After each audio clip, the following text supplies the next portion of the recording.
Welcome to America's Talking. I'm your host, Cole McNeely. America's Talking is a production of America's Talking Network. You can go check out all of our great podcasts at americastalking.com. Today, we'll be discussing the fiscal cliff that mass transit agencies across the country are facing, with ridership still significantly below pre-pandemic levels and federal relief funding running out. And joining me today to discuss this is the executive editor of the Center Square, Dan McCaleb, is back on America's Talking. Welcome back, Dan. Hey, it's been a while. How you doing, Cole? It's been a long while, and it's always great to have a seasoned journalist like you back on the program. We also have Tom Gantert. He's the managing editor for the Center Square. Hey, Tom. Hey, how you doing? Doing well. Happy to have you back. We also have a first-timer, Shirleen Guerra. She's a reporter for the Center Square doing some national coverage on Tom's team. Shirleen, welcome to America's Talking. Thank you for having me. Tom, I want to start with you. We're discussing, as I mentioned, mass transit agencies across the country. There's this fiscal cliff that they're facing. What's kind of underlying this is a major decrease in ridership during the pandemic. We're seeing some increases back of ridership, but it's still staying pretty low. What factors are contributing to this slow recovery, and what are these agencies trying to do to get people back into public transportation? Well, let's lay the groundwork of what happened when the pandemic hit. So there was two sources of federal funding, the American Rescue Plan Act and the CARES Act. And basically what happened in about 2021, the pandemic hit transit. And then a lot of people might remember a lot of transit was shut down. So the federal government came to the rescue and provided $55.5 billion in federal money that went to public transportation. And that's through the American Rescue Plan Act and the CARES Act. Okay. So that led to a huge increase in federal funding to a lot of transit agencies. Now, this happened at a time that total transit ridership was dropping significantly. So it went, for example, in 2019, total transit ridership went from 9.9 billion to 4.7 billion. So it was more than a cut in half in 1 year. And, ridership is determined by every time somebody, gets on a public transportation. So it's not 9.9 individuals. It's all the people who are getting on all the time. So you saw that drop off of about 50%. Since then, it's climbed back up to about 7.1 billion in 2023, which is still 28% below the pre-pandemic. So what's happened now is what the agencies are trying to figure out is this 55.5 billion in federal money is about dried up now. And so what they're going through right now is transit is searching for ways to replace the billions in federal money. And when transit loses ridership, what also loses, they lose revenue.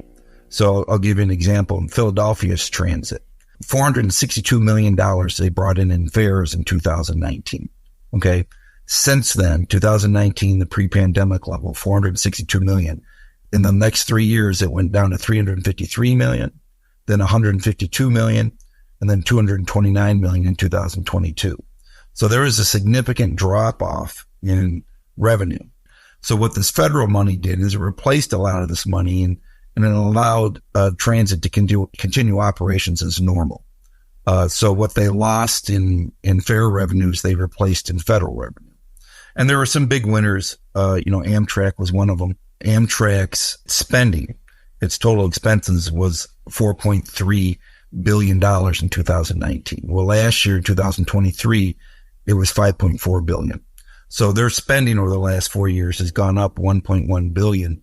And their net loss, their net loss in 2019 was $893 million. That's how much Amtrak lost. It went from $893 million in 2019 to 2023, $1.8 billion. So their losses are more than doubled. And it was the federal spending that allowed them to do that. And Shirleen, this is, federal spending is certainly impacting these local, transit agencies across the country, but we're seeing impacts of this in the likes of, Denver, Seattle, and Los Angeles. Yeah, that's a really, really interesting point. I know some of the things that I found during my research for some of these transit stories that I worked on. I noticed that in 2019, pre-pandemic, we were looking at $84 million for federal funding. to the Denver Regional Transportation. And by 2022, it's all the way up to $299 million.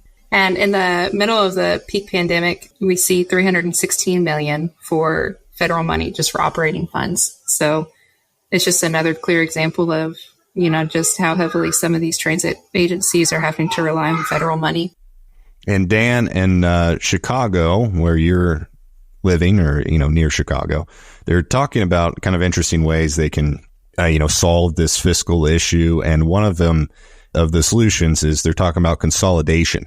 Yeah, Chicago's got a somewhat complex system with several different interconnected agencies, I guess I'd call them. You've got the Chicago Transportation Agency, which runs, the bus system in the city of Chicago, what many people call the L, the train system in Chicago that gets the subway system that gets people around Chicago. You've also got Metro, which is the suburban commuter rail agency, the people who live in the suburbs and commute into the city to work and then back.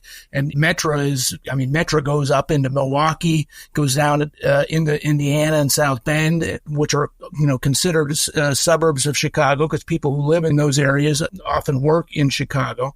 Well, just like these other cities, when the pandemic hit, people went to remote work, right? So they didn't need to get to the job. And that's what Tom was talking about when it came to fare revenue. People paying for their tickets to ride the trains, to ride the buses, etc., just fell off a cliff.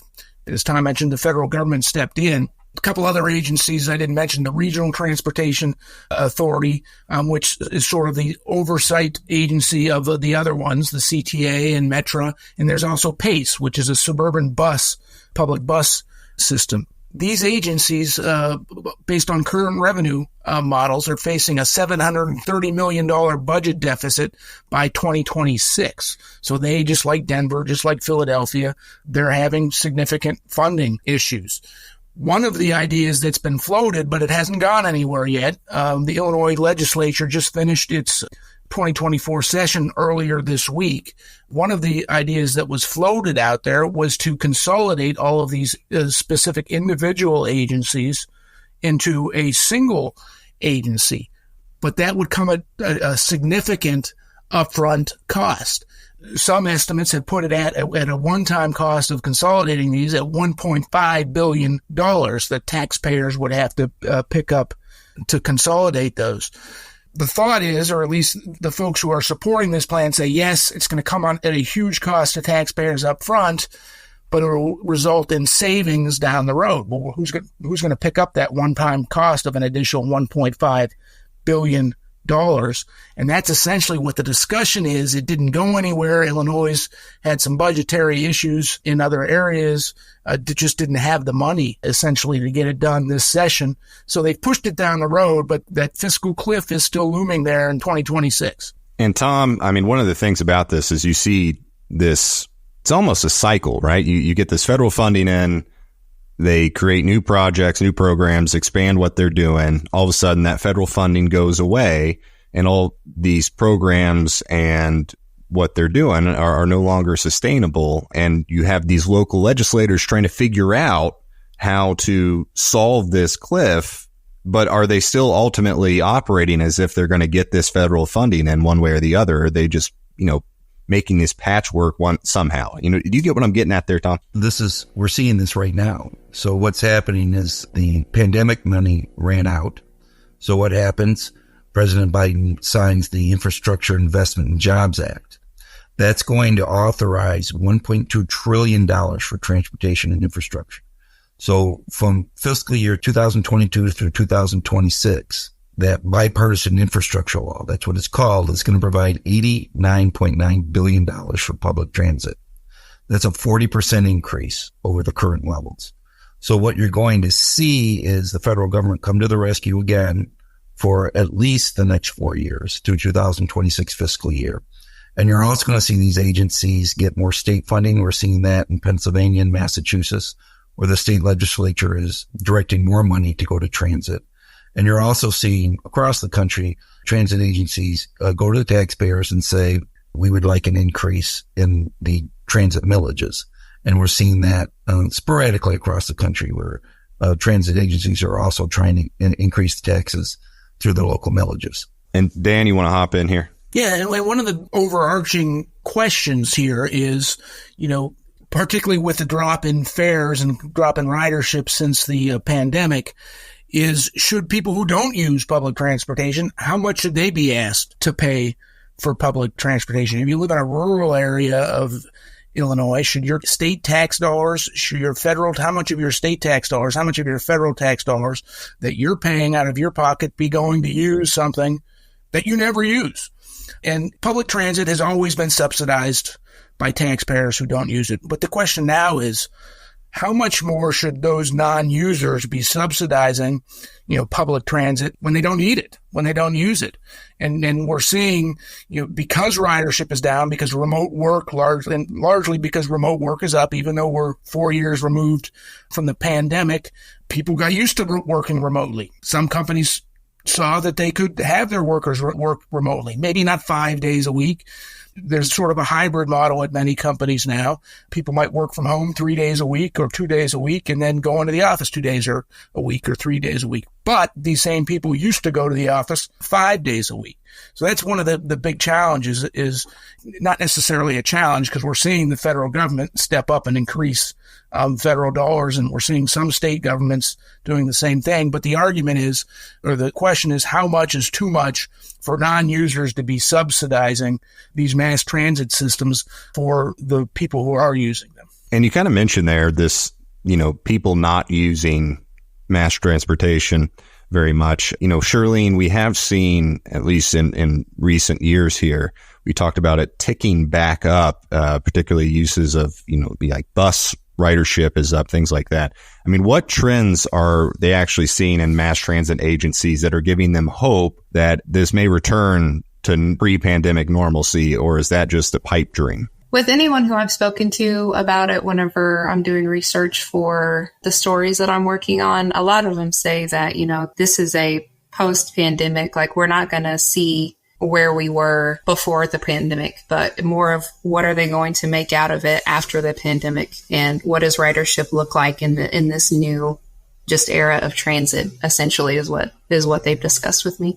Cool. I'd like to add that we've done stories on, there's been agencies across the country that have offered free transit as a way to get people back on. And we've seen that across the country where certain agencies are waiving fares, trying to get people to come back. Or discounting weekends. Tom used the word free there. As I like to tell folks, nothing is ever free. Somebody's paying for it. It's just a matter of who is paying for it. So it's fare free ridership, but taxpayers then are picking up those costs. And Tom, I'm going to go back to you here. I mean, this is a discussion of kind of this short-term financial reality that these entities are facing.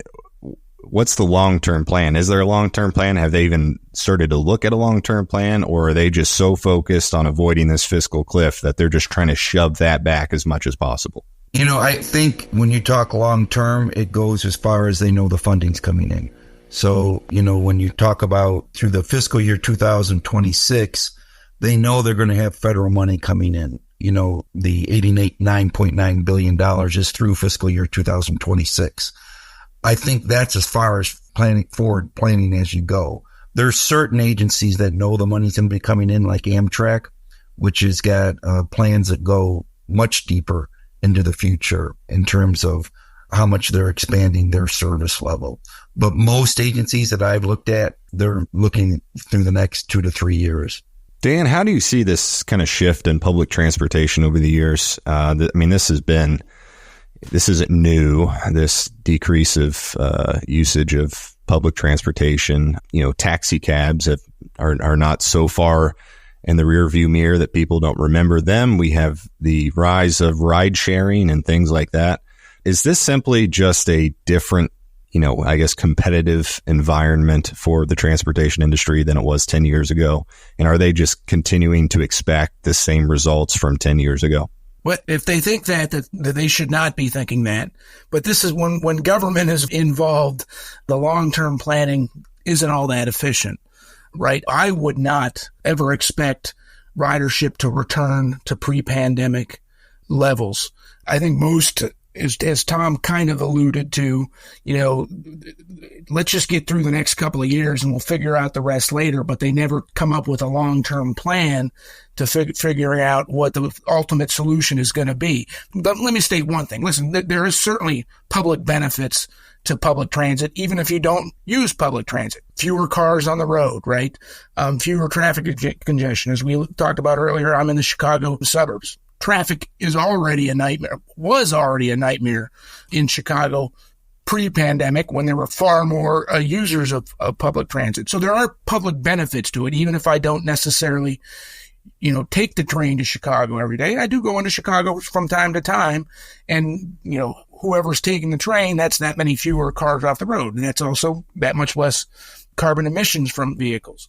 But at the same time, there's got to be some sort of middle ground between taxpayers who don't use the system, the benefits, the limited benefits they get from it, but how much their tax dollars is going to support it. I don't think anybody has a long-term solution to that, me included. I don't know what the long-term answer is to this, but there should be efforts to try and get to that. So these transit agencies, year in and year out, are going back to taxpayers and saying, hey, we need more tax increases. We need more tax increases. Tom, we're about out on time here, but I want to give you the last word on this. Again, this fiscal cliff is coming one way or the other. Final word. I would just remind people this, and the numbers kind of jump out at you. Shirleen talked about Seattle's transit system. In 2019, they got $59.4 million. That's from the federal government. In 2022, that jumped up to $271 million. So the federal government was giving them almost 4 to 5 times as much money. That's not sustainable, but that's what the federal government did. So now eventually they're going to have to determine in the next several years how much of a part federal government's going to be in funding transit. And from what we're seeing right now, it's a far bigger share than it's ever been in the history of this country. And if I can just add one comment to that, and we're seeing our national debt, of course, skyrocket in recent years. Yes, COVID and the response to COVID was part of that, but the federal government is just spending money that it doesn't have, so it's borrowing money, and Americans are paying, their tax dollars are paying interest on that tax money. We at the centersquare.com, we've written stories in recent weeks and months that taxpayers' payments on interest on our national debt exceeds what we pay for Medicare and for national defense. And if we don't come up with a long-term solution that doesn't include federal government continuing to massively subsidize these transit agencies more, that's just going to add to the federal debt, which affects all taxpayers. And as I said, Tom Gantert with the final word, but it sounded like Dan McCaleb. Thanks, Dan. Yeah, well, that's okay. Dan, Tom, Shirleen, thanks for joining us today on America's Talking. If you enjoyed this podcast, make sure to hit that subscribe button. America's Talking is a production of America's Talking Network. Check out all of our other podcasts at americastalking.com. Thanks for listening, and we'll catch you back next time. Are you tired of news that puts politics over people? At the nonprofit Franklin News Foundation, we believe in putting people over politics by delivering nonpartisan news and audio content that serves you, the American taxpayer. With Franklin News Foundation, you can read fact-based, state-focused news for free at thecentersquare.com. You can listen to civil, balanced conversations between policy experts through our podcast network at americastalking.com. Or you can get in-depth news on K-12 education spending, curriculum, and school safety at chalkboardnews.com. It's all free through Franklin, where we put you, the American taxpayer, first in every story, episode, and conversation. And it's only possible through our supporters. Together, we can produce content that puts people over politics and brings Americans the news they deserve. Become a supporter today at franklinnews.org/donate. Once again, that's franklinnews.org/donate.